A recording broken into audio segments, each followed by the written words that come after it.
Good afternoon, everyone. My name is Paul, and I am a nerd, and you are here for the August 2016 PracticeMaster Virtual User Group meeting. Where today we are talking about the search bar in lists. It's one of those neat features that FTI snuck in maybe 1 or 2 releases ago. I think 2 releases ago, and a lot of people didn't even notice it. And so there's been this beautiful, elegant way to search for things more succinctly in the client list or in anything that's got a list. And most people don't know about it. So we're going to talk about that. Mary Jo's going to take that topic. And I'm going to talk about my favorite thing to talk about, marketing, using the contact file in PracticeMaster for marketing. It's a given. It's kind of a natural fit, but a lot of people don't think about it. They still use those spreadsheets that they have to call and pull together every year. We're going to give you an inkling of an idea of how to fix that. So, without any further ado, I'm going to press a couple of magic buttons here, and I am going to get out of here and get into PracticeMaster so that Mary Jo can talk about that neat new search bar. All right, so we're just going to go over to the client here on the list. And most of you know that you can search on any of the columns that you have already defined in your column layout just by clicking on that column. And if I was in client ID, I can start typing the number. If I was on name, I could do the name, contact name. Name search is the big one that everybody usually has. You can type Smith and go right to all the Smiths, and so on. This is just kind of the basic inline column searching.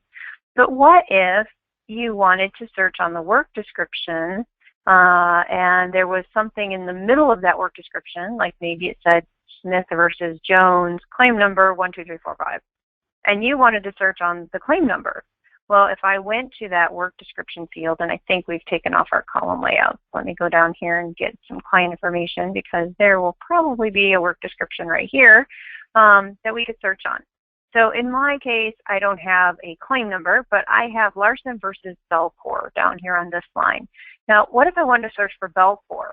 Well, if I were in this particular searching mode on this column searching, and I started typing Belcour, I would not find it because it doesn't start with Belcour. I would have to start with Larson versus Belcour. So if I want to actually search for Belcour, I could do so using this little search lists box up here on the top. Now this search list box at the top will allow me to search in any of the fields that I have a current column layout on. So in this instance, I've only got, 1, 2, 3, 4, 5 columns that I have defined in this particular layout. So I could search on client name, work description, phone, mobile phone, or email address. And how I can know that is if I do the drop down, those are my available fields here. If I click on the Fields button, I can add a few others. Maybe this one has more that I'm not scrolling over to see. But these are all of the fields that I have available in this particular column layout. And these are the 4 I've selected to just show up here. But I could select any one of those and add it to the list if I wanted to. If I switch to a different column layout, I would see a different list of fields that I could do based on what that column layout had in it.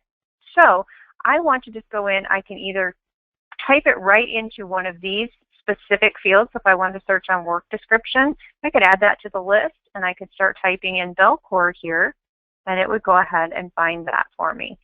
And there it is. It's already popped up with just the bell in there. I found that one that has Belcour in it. I could also have done it up here in the description box on its own. So let me get out of this. Go back up here. If I started typing in Belcour, it would look at all of the fields that are available on this particular layout and find it that way too. But if I know that's the only field that it's in, I could do that and just search all the fields, or I could put it right directly into whichever box I want to find it in. So you can limit it or do all fields that are on the existing layout. I can add fields to the layout depending on what column layout I have, and I'm going to switch it because let's say that I'm in this column layout, but I have to search on something that is never normally in there. I could always go back to my default that has all of the columns in there and add that particular field if I wanted to. So now that I've got the default layout that has everything in there, you can take like this huge, big, long list of all the things I could choose. So let's say it was miscellaneous 1, 2, or 3 that I wanted to search on. I could do that. I could come in and pick miscellaneous 1 and add it and start searching for a certain claim number or a certain piece of information that might be in that miscellaneous 1 field. I could then change my column layout back when I'm done searching if I want to.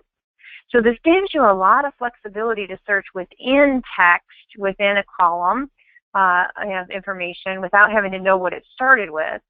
And I can add fields based on the column layout, and I can search all fields by typing in the box that are on that layout.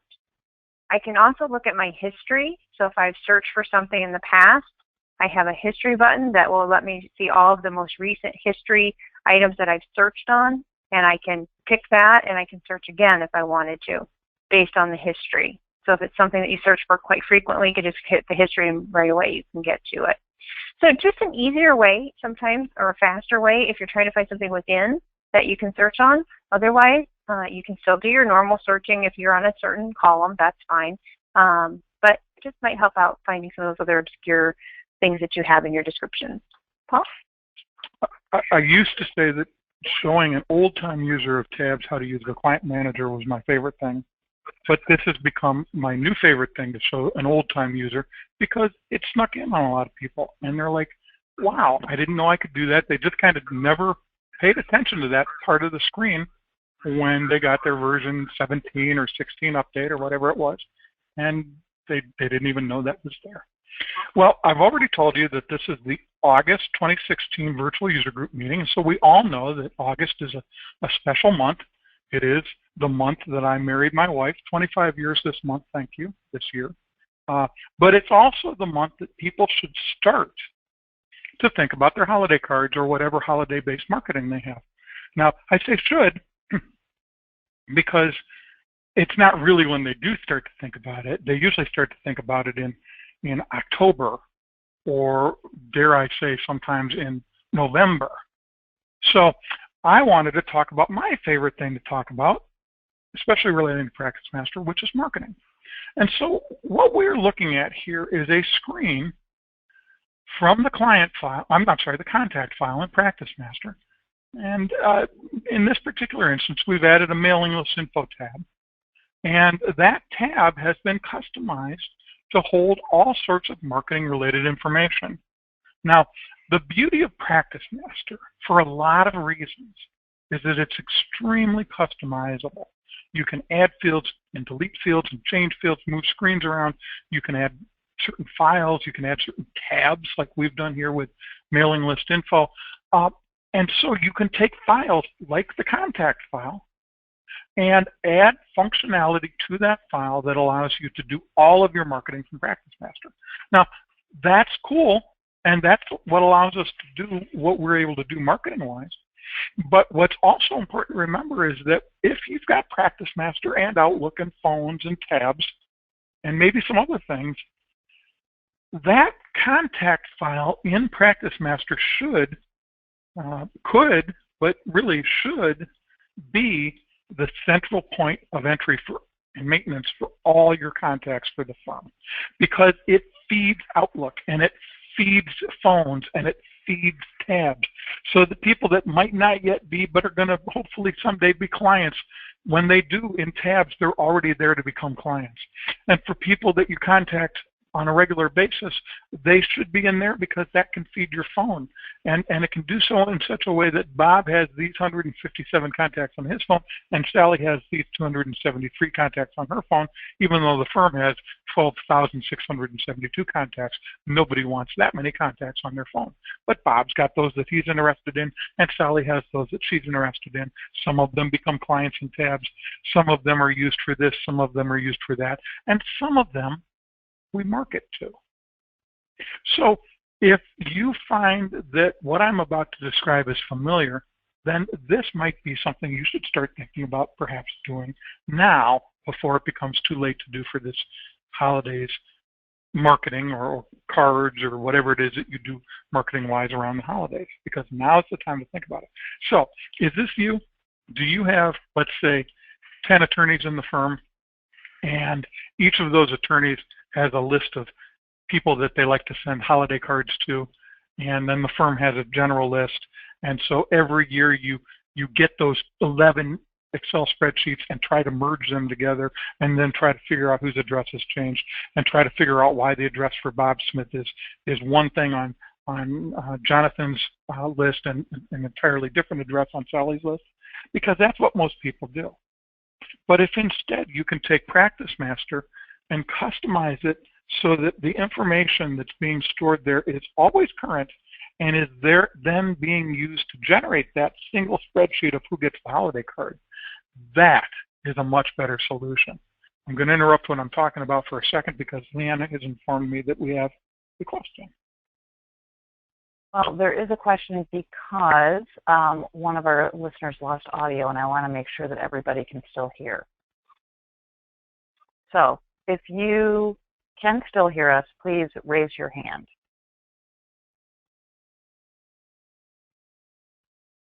Okay, looks like we're all set, so I'm going to lower those hands, and Paul, go ahead and continue. Thanks. Okay. Can I lower my hand too? I've got it raised in here. And so what we do is we simply add some fields to indicate on a person-by-person basis who gets what thing and where that thing goes address-wise and how it's addressed. These are what we call tangibles. In this example, they're called lists. So maybe you have announcements that go out every once in a while when you get a new lawyer or somebody's named super lawyer or whatever the case may be. Or maybe you have somebody who's been named partner. Here's a party list. Here's a Thanksgiving card list. Here's a newsletter list. More on that in a minute because it ties in with this. So these are tangible things. These are things that happen and that people can be invited to, or people can get a holiday card, or people can be sent an announcement, or they might get a newsletter, or maybe we celebrate their birthday by sending them an e-card, or maybe even a physical card, whatever the case may be. That doesn't matter. So we can go in for somebody. I happen to be looking at Paul Purdue's record in this example. And so we're saying that Paul gets the announcements, and he gets the party invitations, and he gets the Thanksgiving cards, and he gets the newsletters. Paul must be a great guy because he gets all this stuff, and we try to market him with all of these marketing hits, all of these marketing touches. But Paul has different needs to be marketed to on different things. For instance, when we invite Paul to the holiday party, we send that invitation to his home address, and the first line on the invitation says Barb and Paul Purdue. I guess Barb gets to go first. Whereas when we send the Thanksgiving card, we send it to the other address because there's a place that Paul likes to be around Thanksgiving, and we simply put Paul and Barb. And when we send an announcement, we send that to the business address, and we're kind of sending it to everybody, so we say Paul Purdue and staff. Okay?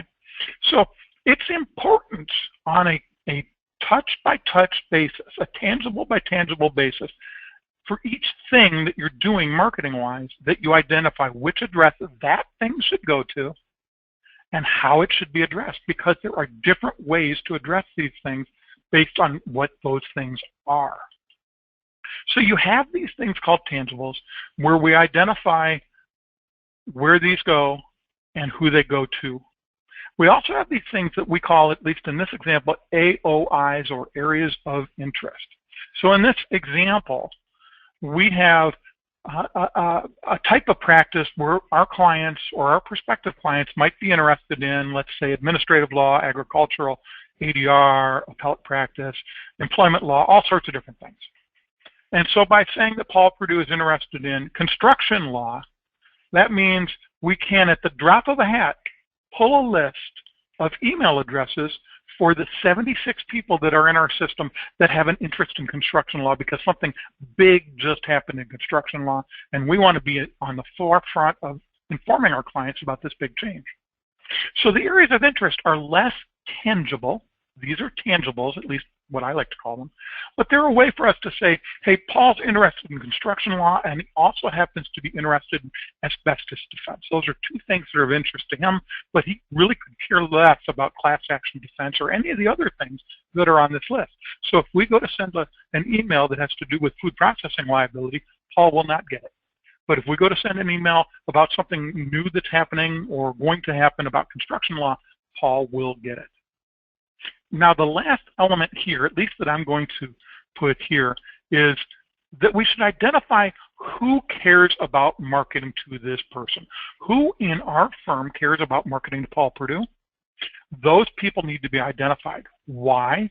Because we need to give them a list every year or every time we do one of these things and says, hey, we're about to send out holiday cards. Do you still want to send them to these 72 people? These are the people that you have expressed an interest in marketing to. And it's good to have ways to identify multiple people depending on how big your firm is, because sometimes Bob in estate planning and George in corporate work, corporate area practice, they both want to market to Paul Perdue because Paul's a businessman now, but he's going to die, and we want to plan his estate and the succession of that business to other people. So that's another important aspect. We've done other things. I don't want you to get under the mindset that this is all we do marketing-wise, that this screen is all that you're going to see. We have a firm in Cleveland that was the first of ours to do what we call event-based marketing, meaning they had tickets to one of the Playhouse Square series, and they had a golf membership, and they had Cavs season tickets, Cleveland Cavaliers season tickets. So they wanted to be able to identify on a person-by-person basis who was interested in going to plays, who was interested in going golfing, and who was, what was that third thing? Who liked to go to basketball games. And so at any point in time, they could pull a list based on the date that the person was last invited to go to a Cavs game, or the date that people that were interested were last invited to go golfing, and see a list in kind of a hierarchical order based on recency, who should be invited now. So you got 2 tickets to the Cavs game next Friday night and you want to get rid of them, bam, pull that up. So we've done a lot of neat things with marketing that falls outside the scope of these tangibles and intangibles. Event-based marketing is just one of them. Another firm, we've probably done the event-based marketing for 4, 5, 6 more firms since that one in Cleveland. One of them is in South Bend, and so naturally their events are all based, or at least the sports-related ones are all based around Notre Dame and when their games are. So a lot of different things you can do here, and who's to say that you don't have something that we haven't even thought of yet, but that we can handle. So start thinking now, because now is the time to get this in place. Now is the time to say, okay, let's do a little tweaking to our PracticeMaster contact file so that we can do marketing in such a way that it's using current information that's always being updated. Because if you have that mindset that the contact file in PracticeMaster is going to be the central place for all contacts, to feed tabs, to feed Outlook, to feed phones, and to feed marketing, then you're halfway there. The rest is just building out the marketing stuff. And LeAnn, I think, is motioning to me that she has another question.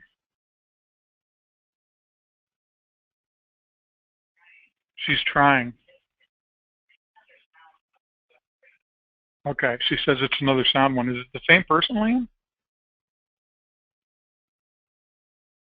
Okay, so that's marketing.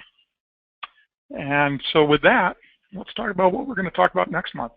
Next month, we have a special guest. Speaking of LeAnn, LeAnn's going to join Mary Jo, and LeAnn will be talking about snapshots. Snapshots are those neat little summaries of information. When you highlight a contact and you're still in the list and you can see a snapshot of information about that contact, or in the people file, or in the client list. Any place you've got a list, you've got a snapshot. And we can customize those. And LeAnn is going to come and talk about that. Mary Jo is going to talk about the report writer from a bird's eye view. She's going to kind of just introduce you to the concept of writing a report in PracticeMaster or altering an already existing report in PracticeMaster. So be sure to join us next month when those are our topics. Of course, I would be remiss if I didn't take you to our website to show you how you can get to past recorded versions of these webinars and these virtual user group meetings. If you go to attorneycomputersystems.com with an emphasis on that last S in the word systems, you will find a videos tab that when hovered over will present you with the 3 virtual user group meetings, tabs, PracticeMaster, and World Docs, as well as our Coffee Pot webinars. Those 4 things are our live events. Every last Monday of the month, we have our tabs, PracticeMaster, and World Docs virtual user group meetings, and at some predetermined Friday every month, I host something called our Coffee Pot webinars. We also have our eBytes video series and the Paul and Mary Jo show. I'll tell you more about those in a second. But with these live events, if you go to one of them, and we're having some problems with the live events today, so let's try instead going to World Talks. We're going to take a chance here. You should be able to see registration information about the next event, a link. That, of course, for World Docs is the event that's going to take place in 33 minutes. A description of what we're talking about, plus these links to register. And then as you scroll down, you will find recorded versions of past events, past World Docs VUGs, past Tabs Free VUGs, past Coffee Pot webinars, whatever the case may be. We also have these titles, these eBytes video series and the Paul and Mary Jo show. Those are not live. Those are pre-recorded. Mary Jo records 3 eBytes videos each month, one on Tabs, one on PracticeMaster, one on World Docs. And every month we record one Paul and Mary Jo show where we take a broad topic and spend a great deal of time on them, where the eBytes video titles are usually very short and succinct, 3 or 4 minutes on a very succinct topic. The Paul and Mary Jo show takes a broader topic and will take 10, 15, sometimes 20 minutes talking about it. Of course, we have a search capability, so if you're looking specifically for something on, I don't know, marketing, then you can type marketing and hit enter and see what we've got to cover that. So that's it for today. Everybody have a good rest of the day, a good rest of the month, and we will see you next month when we're talking about Snapshots and Report Writer. Thanks much. Everybody have a good day. Bye-bye.